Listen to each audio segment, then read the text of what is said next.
Dyma'r arglwydd yn dweud wrth Abram. Dwi am I ti adael dy wlad, dy bobl a dy deulu, a mynd I ble dwi yn ei ddangos I ti. Byddai'n dywneud di yn genedl fawr ac yn dy fendithio di a byddi'n enwog. Dwi eisiau ti fod yn fendith I eraill. Byddai'n bendithio rhai sydd yn fendithio di ac yn melltithio unrhyw un sy'n dy fychanu di. A bydd pobloedd y byd I gyd yn cael ei bendithio trwy ti. Roedd Abram yn 75 mlwydd oed pan adawodd Haran. Gadawodd gyda'i wraig Sarai a Lot ei nai. Aeth ei eiddo I gyd a'i weithwyr gydag ei.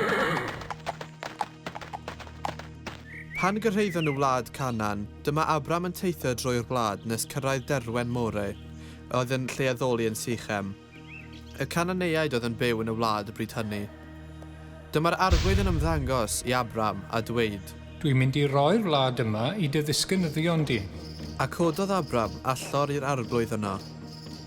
Rhywbryd wedyn, dyma'r arglwydd yn siarad ag Abram mewn gweledigaeth. Paid bod ag ofn, Abram. Fi ydy dy darian di.